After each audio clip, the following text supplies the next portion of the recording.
Bismillahirrahmanirrahim. Assalamualaikum warahmatullahi wabarakatuh.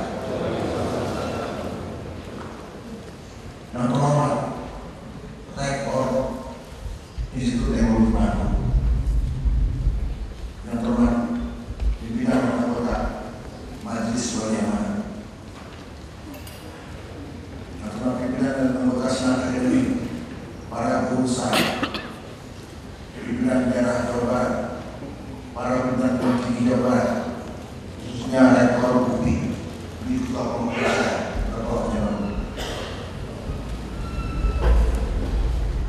para sepuh dan tamu kehormatan, Bapak Ibu, para penerima penghargaan Indonesia, para pimpinan media massa, para pejabat struktural di lingkungan ITB, para dosen dan tenaga pendidikan, para mahasiswa dan perundangan, spesial istri tercinta Hajah Mutiasa Medan, dan telah menarik saya dan mengisi peran saya selama 2 tahun.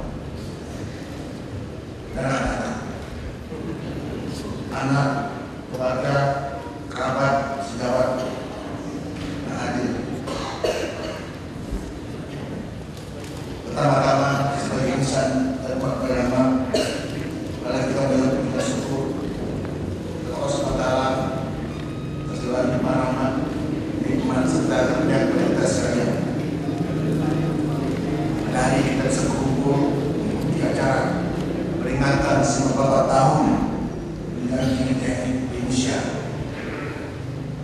Saya berterima kasih sampaikan kepada Rektor dan seluruh jajarannya atas kesempatan yang diberikan kepada saya untuk memberikan informasinya menuju informasi lokasi untuk pemilihan daya saing bangsa.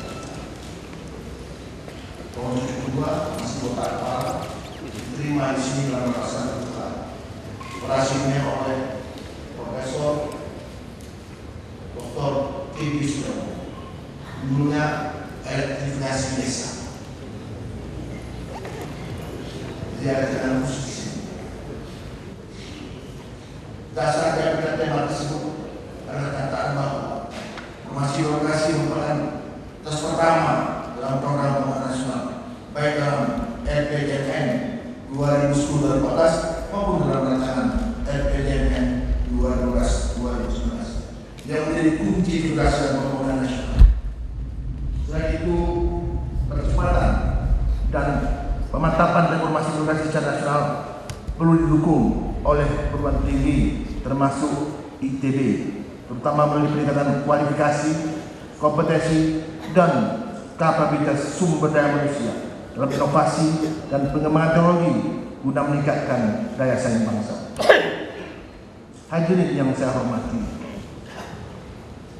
dalam mewujudkan visi pembangunan jangka panjang 2005-2025, yaitu Indonesia yang mandiri, maju, adil dan makmur.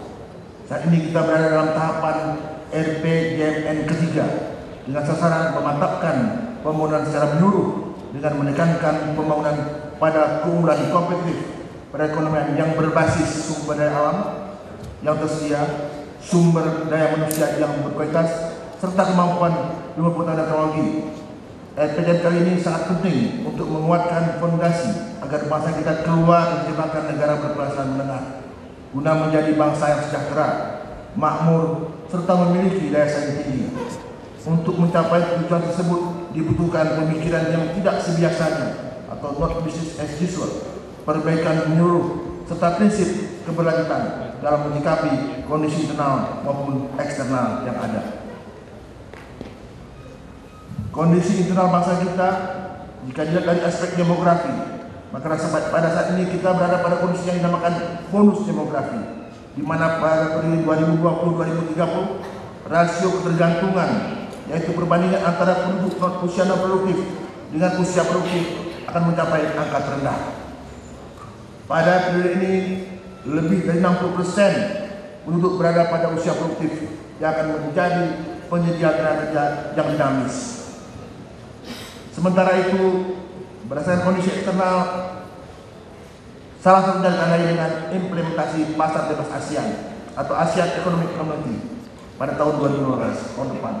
yang menjadikan ASEAN sebagai pasar tunggal dan berbasis produksi tunggal, di mana akan terjadi arus barang, jasa, investasi dan tenaga terampil, serta arus modal yang bebas di antara negara ASEAN, yang akan membuka peluang bagi Indonesia untuk meningkatkan pangsa pasarnya di kawasan ASEAN. Namun kondisi tersebut tidak akan memberikan manfaat yang optimal bagi perkembangan dan kemakmuran bangsa bila bangsa tidak memiliki daya saing baik di tingkat regional maupun global. Jumlah penduduk usia produktif yang sangat besar hanya akan menjadi beban bagi negara jika tingkat pendidikan dan kesehatannya rendah. Dalam era pasar bebas, Indonesia hanya akan menjadi pangsa pasar bagi negara lain, baik barang maupun modal maupun tenaga kerja. Daya saing Indonesia berdasarkan The Global Competitiveness Report 2013-2014 menempatkan ranking kemudahan berusaha. Indonesia berada pada ranking 38, meningkat dibandingkan tahun 2008-2009 yang berada pada ranking 55. Dengan faktor utama sebagai penghambat investasi Indonesia adalah birokrasi yang tidak efisien dan tingkat korupsi yang masih tinggi. Rendahnya kinerja birokrasi Indonesia ditunjukkan pula dalam World Wide Governance Indicators oleh Bank Dunia, di mana indikator efektivitas pemerintahan mengalami penurunan di tahun 2008 ke tahun 2012. Sementara negara ASEAN lainnya memiliki indeks yang lebih tinggi, bahkan Singapura memiliki indeks sempurna 100. Sementara itu, dalam hal perwujudan pemerintahan yang bersih dan bebas KKN, masih banyak hal yang harus diselesaikan dalam kaitan pemberantasan korupsi. Hal ini antara lain ditunjukkan data Transparansi Internasional. Pada tahun 2013, indeks persepsi korupsi Indonesia masih rendah atau 32 dari 100 dibandingkan dengan negara-negara Asia lainnya yang berada pada ranking 114 dari 105 negara. Memperhatikan hasil kajian tersebut yang juga dalam laporan World Economic Forum dan Bank Dunia, hal ini juga merupakan gambaran dari kondisi birokrasi saat ini di Indonesia. Artinya data itu memang valid, sesuai dengan kenyataan apa adanya. Permasalahan birokrasi Indonesia. Birokrasi Indonesia memiliki posisi dan peran yang sangat strategis. Birokrasi meliputi banyak aspek, dari mulai pelayanan dasar masyarakat seperti pendidikan, kesehatan, administrasi dasar dan lain sebagainya, sampai dengan pelayanan untuk tumbuh dan berkembangnya dunia usaha, baik usaha kecil maupun besar. Namun demikian, banyak permasalahan yang berkaitan dengan birokrasi Indonesia yang ditunjukkan dengan masih tingginya korupsi, masih rendahnya pelayanan publik, serta masih rendahnya kapasitas dan akuntabilitas di bidang birokrasi. Penyebab utama rendahnya proses birokrasi dapat dicontohkan berdasarkan: yang pertama, peraturan perundang-undangan, organisasi, dan ketiga, sumber daya manusia, dan empat, manajemen pemerintahan. 1. Peraturan perundangan. Beberapa peraturan perundang-undangan di bidang apapun negara, kalau kita bicara peraturan negara, itu menyangkut kelembagaan, tata laksana, dan SDM. Masih ada yang tumpang tindih, inkonsisten, tidak jelas, dan multitafsir. Selain itu masih ada pertentangan antara peraturan perundang-undangan yang satu dengan yang lain, baik yang sederajat maupun antara peraturan yang lebih tinggi dengan peraturan di bawahnya, atau antara peraturan pusat dan daerah. Sekarang telah dilakukan dan tengah dilakukan evaluasi untuk peraturan daerah oleh Kemdagri, dan untuk KL, Menpan dengan BPKP telah melakukan audit. Sebagai ilustrasi, ada sebuah izin Bapak yang untuk mengurus usaha itu sampai 200 izin, 200 izin. Sehingga negara mengatakan kita ini rimba izin. Kita tengah melakukan itu. Kita lapor kepada menteri yang berkait. Tapi ini semua adalah kerjaan kitchen work atau kerjaan dapur yang tidak banyak terekspos keluar. Masyarakat akan merasakan dampaknya daripada investasi masuk ke kita. Yang kedua, organisasi pemerintahan.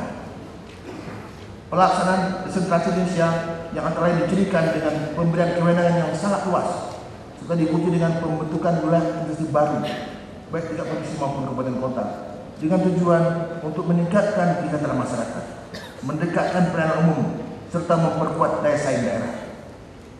Dari 2016 kabupaten kota sebelum reformasi hingga tahun 2012, pemerintah kabupaten kota bertambah sebanyak 25 wilayah, Jadi naik 60%, luar biasa. Namun akibat belum memadainya pengaturan tentang pembagian kewenangan yang jelas antara pemerintah pusat yang dirinci provinsi dan kabupaten kota, serta tidak memadainya keapalan solusi pemerintah daerah, sehingga bertambahnya organisasi pemerintah di tingkat daerah tidak menjamin tercapainya tujuan. Dengan kalimat 22% berhasil, 20% gagal. Tapi kita sudah maju memberikan desentralisasi, tidak mudah untuk balik kembali. Nah, sekarang bagaimana sudah mau cepat kita akan perbaiki. Pemberian kewenangan yang besar kepada pemerintah daerah melalui desentralisasi juga tidak diikuti dengan peraplikasi itu di pusat. Daerah kita bagi, di pusat tidak rapi. Jadi sekarang kita tengah mengaudit semua kementerian lembaga, semua dirjen-dirjennya. Beberapa sudah kita lakukan perbaikan.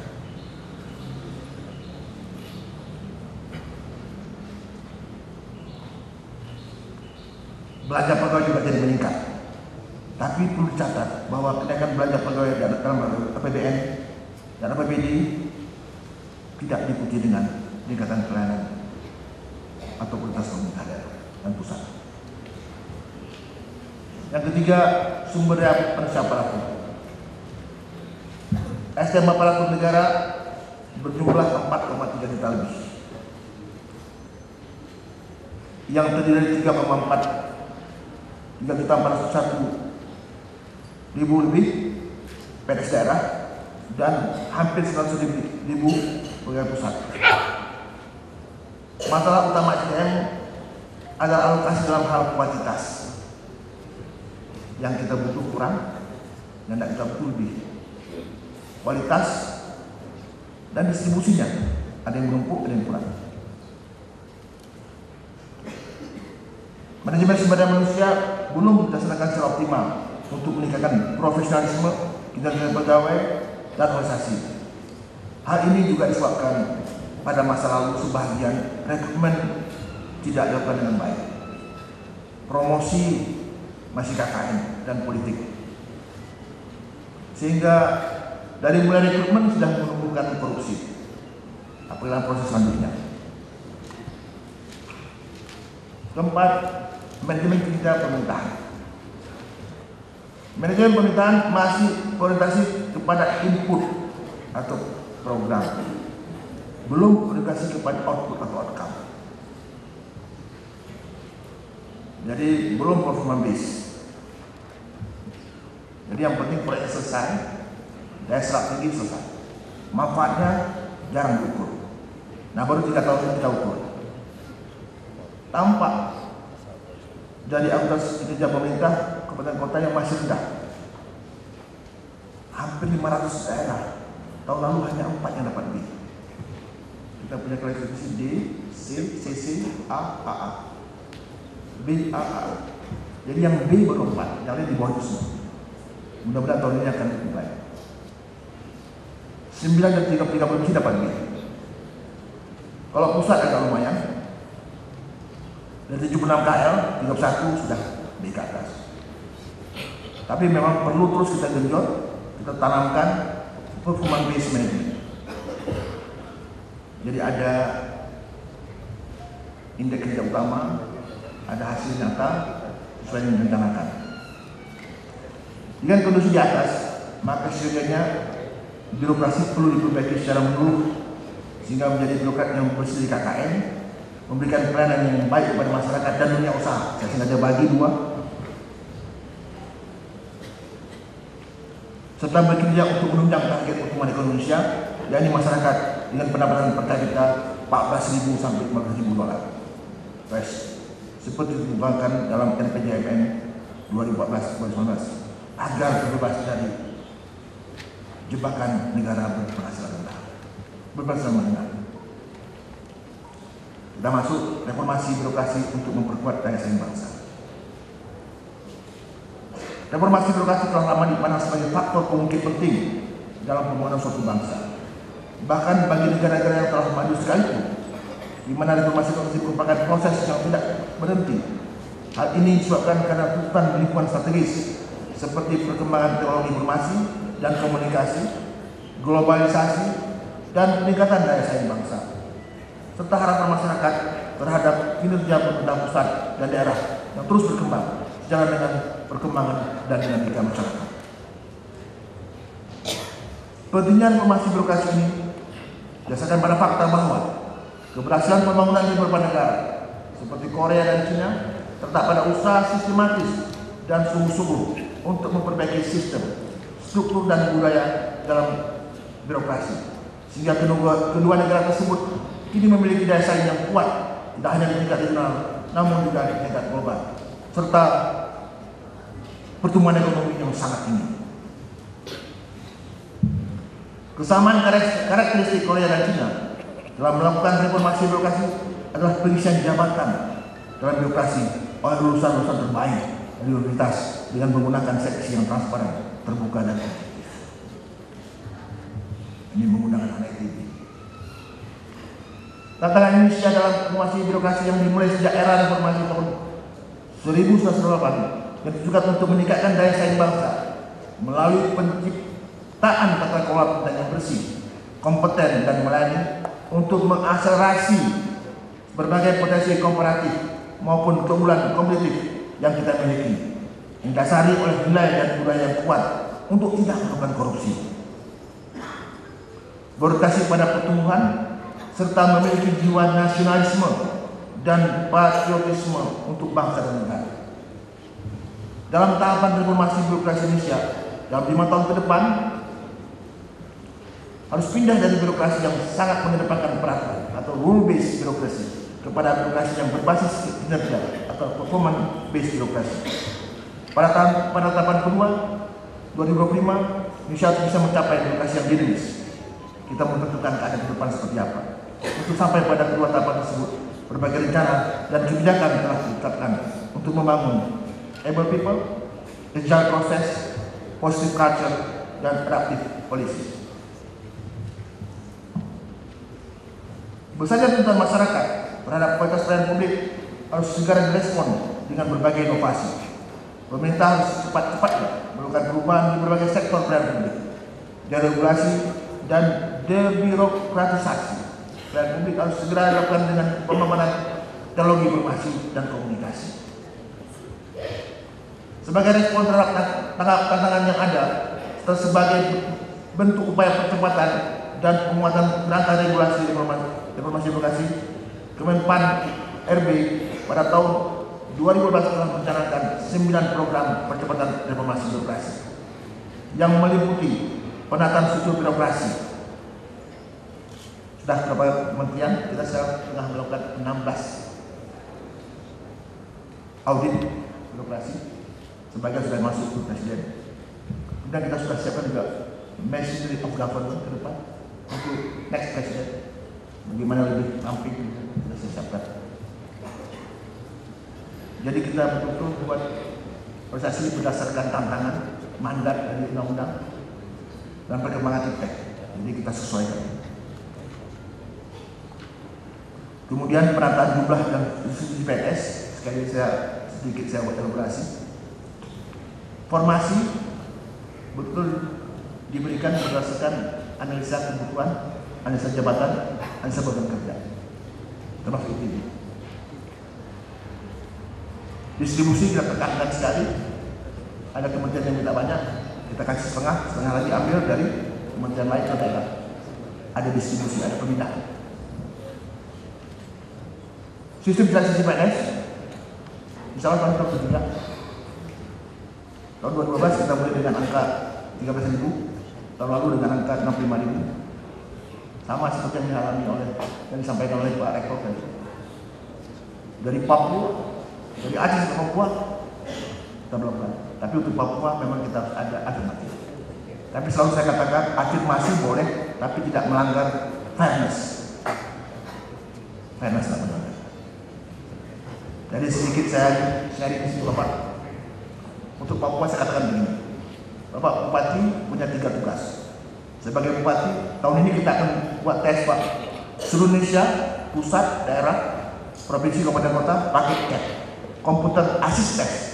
Komputer yang tes yang dibantu oleh komputer. Dulu BPPT sangat bantu kita. Bisa ruangan dari 50 komputer, 100. dia 1 jam ikut tes, transparan. Hasil di luar real time bisa diikuti. Jadi saya minta Bupati, Pak Rektor dan hadirin sekalian, Bupati bertanggung jawab 3 hal. Yang pertama, Bupati suksesnya penelitian tanggung jawab Bapak.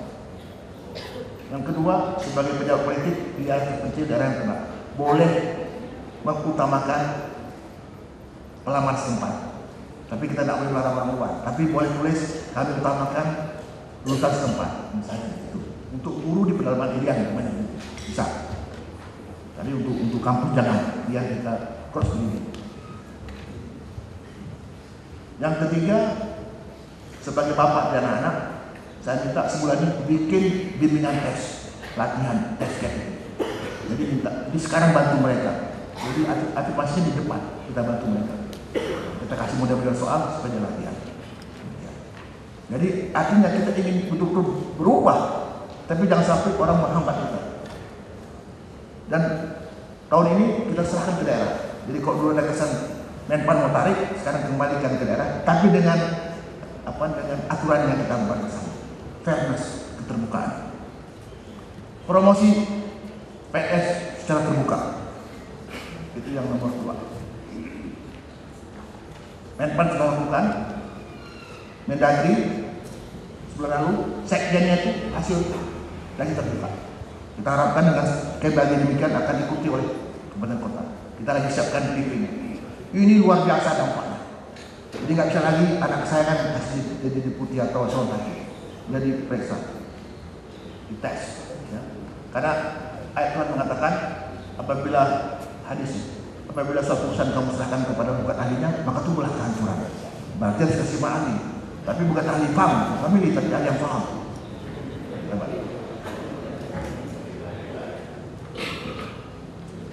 Kemudian profesi PNS kita atur betul, sudah masuk, sekarang sudah boleh diatur oleh LAN, dia harus ikut apa saja. Jangan sampai 10 tahun jadi PNS hanya pernah ikut prajabatan. Atau guru udah belajar 20 tahun cuma ikut sekali pendaftaran. Kita harus latih. Ini masuk juta PNS setiap tahun. Kemudian take off. Karena lagi kita bangun flag, Pak. Flag detail ada 6 flag tapi besarnya 3. G2G antara pemerintah dan pemerintah, baik KL maupun daerah. Sekarang kita untuk formasi udah pakai online, nggak mau terima lagi kertas. Anak-anak tak ikut testing besok, daftarnya online juga. Kita udah mulai cuma kenalkan. Hal kecil-kecil tapi membuat orang percaya bahwa kita bisa berubah. Kemudian G2B di pelabuhan Priuk akan mulai kita buat untuk melayani pengusaha supaya transparan. Dan G2 community, kira-kira itu. Kemudian pelayanan publik sudah ada undang-undangnya, sudah ada aturannya, sudah ada standarnya. Jadi kalau sebuah urusan harus jelas apa syarat-syaratnya, berapa biayanya kalau ada, dan berapa lama selesai. Ini Ibu, nilai kehidupan penanggung jawab di publik. Kemudian penyerahan perizinan usaha. Jadi kami dengan Wapres mengundang kementerian terkait, panggil. Ini kenapa 15 hari? Bisa nggak 7 hari? Kita diskusikan, Pak. Oh bisa, lapor ke pers, bikin press conference supaya orang mengikuti itu. Jadi memang 34 paksa supaya berubah. Kemudian peningkatan transparansi dan akuntansi kinerja aparatur. Betul-betul kita sekarang terapkan manajemen kinerja. Ini ada deputinya. Kita terapkan manajemen kinerja. Bahwa orang itu membuat rencana kinerja, ukuran yang jelas, ya, laporan yang jelas bisa dinilai. Sekali lagi dengan bahasa sederhana, setiap rupiah yang dikeluarkan oleh negara harus bisa dipertanggungjawabkan hasilnya, bisa dievaluasi. Tentu tidak kurang peningkatan kesejahteraan pegawai kita perhatikan, tapi mulai kita dekatkan dengan tunjangan kinerja, based on prestasi, based on kinerja. Dan efisiensi belanja aparatur. Jadi kalau daerah yang terlalu banyak belanja aparatur, kita stop memberikan pegawai. Kita mulai hukum pelan-pelan. Itu kira-kira 9 langkah sebagai ilustrasi. Perbaikan batas birokrasi miskin juga akan terjadi jika susul organisasi pemerintah pusat dan daerah dibangun berdasarkan kinerja program nasional yang ditetapkan dalam RPJM yang disampaikan. Keberadaan undang-undang ASN juga menjadi suatu kekuatan kita.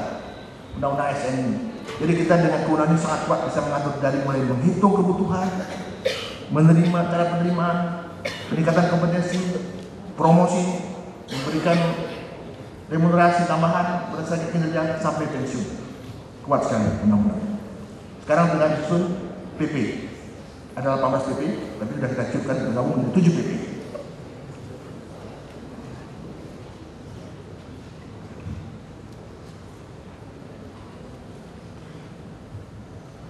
Saya langsung saja. Manfaat informasi teknologi termasuk yang diamanahkan dalam Undang-Undang ASN akan berdampak langsung kepada perbaikan pada keputusan atau kebijakan publik yang didasarkan kepada bukti-bukti nyata di lapangan, evidence, serta diproses secara transparan dan akuntabel untuk kesejahteraan masyarakat. Jadi kita betul-betul hindari keputusan-keputusan yang sifatnya kepentingan kelompok golongan. Semua transparan. Kedua, peningkatan batas pelayanan masyarakat dan dunia usaha dengan pelayanan publik yang baik, sehingga akan tumbuh investasi baru baik dari kemampuan dalam maupun luar negeri.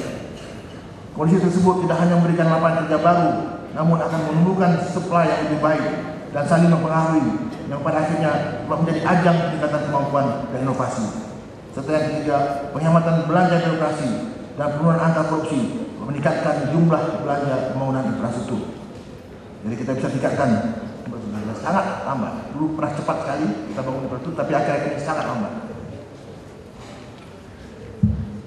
Pada akhirnya, percepatan reformasi birokrasi di beragam sektor yang menyangkut perubahan sikap dan tingkah laku, di samping perubahan kultur dan pola pikir seluruh jajaran aparat pemerintah di tingkat paling tinggi hingga tingkat pelaksanaan harus dilakukan, mengingat baik buruknya sistem birokrasi berdampak langsung terhadap tingkat daya saing Indonesia di tingkat nasional maupun dunia. Peran Institut Teknologi Bandung dalam reformasi birokrasi. Saat ini Indonesia dinilai masih kekurangan jumlah SDM yang memiliki kualitas sebagai perekayasa atau engineer profesional dengan kualifikasi yang diakui secara internasional. Kekurangan jumlah SDM tersebut dinilai akan mengurangi keunggulan Indonesia ketika era pasar bebas ASEAN mulai dilakukan pada tahun 2015 tahun depan. Apabila permasalahan kekurangan SDM ini tidak secara segera, maka dampaknya akan memukul pada insinyur atau perekayasa yang ada.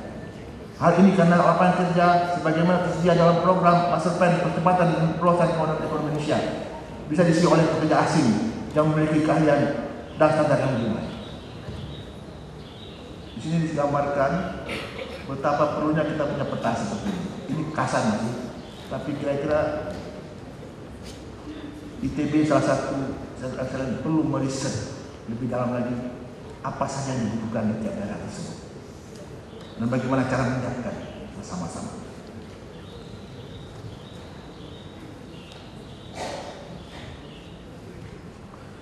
Selain itu, persoalan rendahnya daya saing RI khususnya pada level kesiapan teknologi menunjukkan bahwa pertumbuhan ekonomi Indonesia banyak diperoleh dari sektor jasa dan perdagangan, khususnya perdagangan bahan mentah seperti barang galian, tambang, dan kehutanan.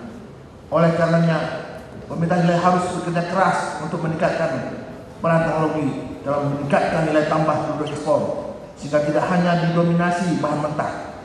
Selain itu, pemerintah juga perlu untuk segera membuat lembaga yang memiliki kewenangan melakukan teknologi clearance, serta memberikan arah kebijakan teknologi bagi industri unggulan strategis di masa mendatang. Ini untuk mencegah agar negara kita tidak semata-mata hanya menjadi pasar teknologi bagi produk kerekayasaan negara lain. Teknologi merupakan salah satu faktor utama yang menggerakkan pertumbuhan ekonomi suatu negara. Dengan teknologi, maka kesejahteraan masyarakat dipastikan akan meningkat karena bisa meningkatkan efisiensi produktivitas dan nilai tambah suatu produk yang dihasilkan. Dari sisi SDM, sebetulnya kita memiliki dua keunggulan dari sisi demografi karena jumlahnya yang banyak, dan juga dari sisi usia karena kebanyakan penduduk usia muda. Keunggulan SDM tersebut harus dimanfaatkan dengan meningkatkan kemampuannya untuk mengembangkan teknologi. Untuk itu, penggunaan teknologi perlu terus didorong untuk meningkatkan kualitas kehidupan bangsa. Keunggulan SDM kita dimanfaatkan untuk mengembangkan teknologi untuk membangun pembangunan. yang mana merupakan peran penting dari inovasi teknologi yang tidak hanya terbatas pada inovasi dalam aspek pengetahuan dan cara-cara baru saja, tapi juga berkaitan dengan nilai-nilai, kultur, sikap mental, dan pola pikir yang baik.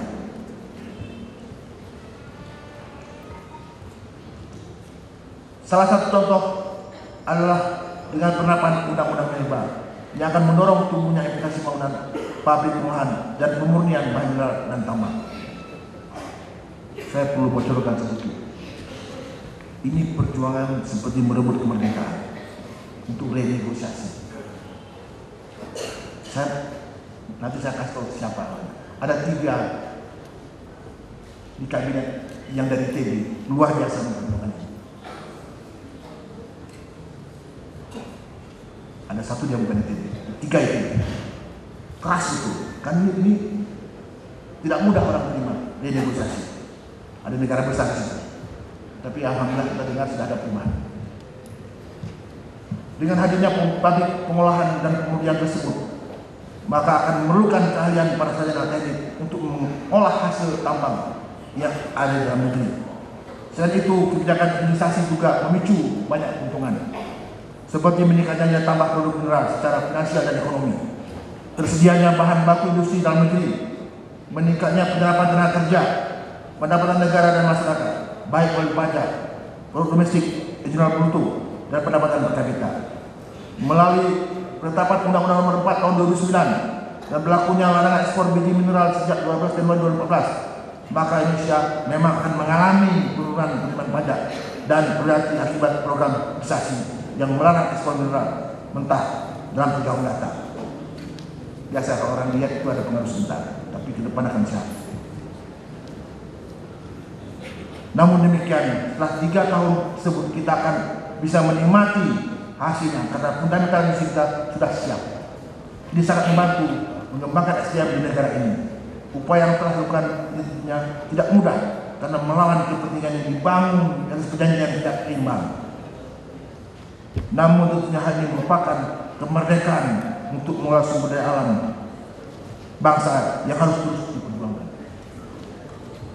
Selain itu, dalam perwujudan pemerintahan Indonesia masa depan yang berbasis teknologi informasi dan komunikasi hanya dapat wujud dengan adanya dukungan teknologi, baik dari aspek perangkat lunak maupun perangkat kerasnya.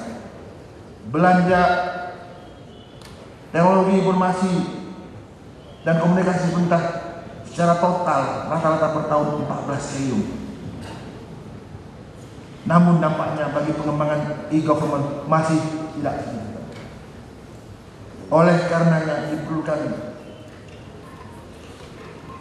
kolaborasi antara kementerian lembaga, pemerintah daerah, dan universitas, termasuk ITB, dalam mewujudkan pemerintahan yang berbasis teknologi informasi dan komunikasi, dalam mendorong aplikasi e-gov secara nyata dalam pelayanan, pembangunan, dan pemerintahan, serta percepatan flagship aplikasi dalam birokrasi pemerintahan.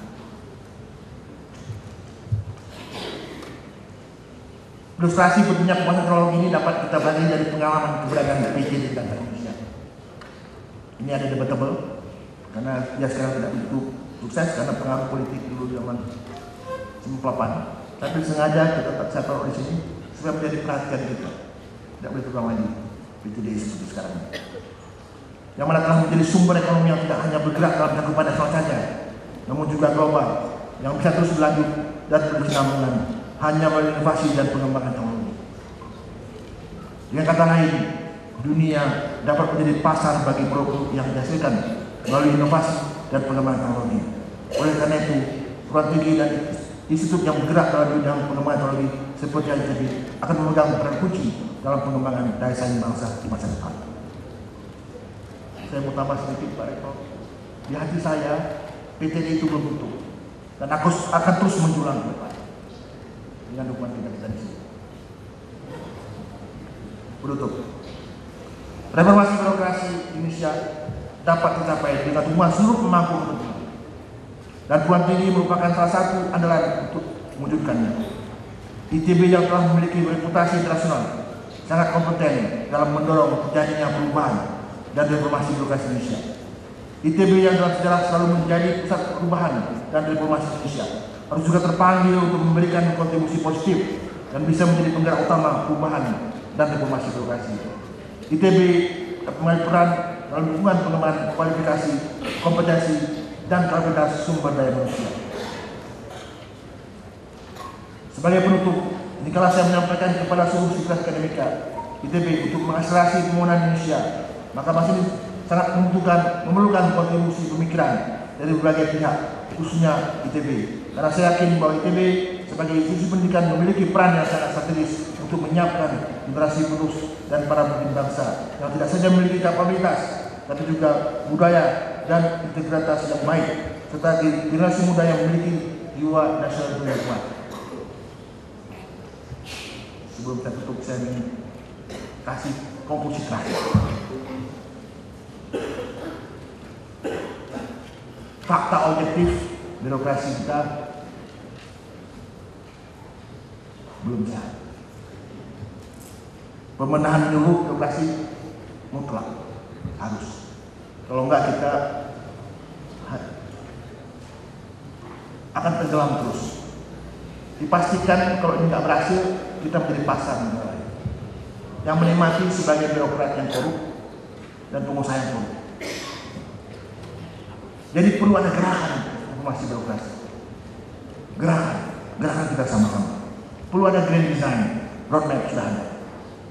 Agar reformasi birokrasi ini terencana, komprehensif, integratif, terukur, dan berkelanjutan. Baru kita dapat birokrat yang melayani dunia usaha. Kita bicara soal dunia usaha.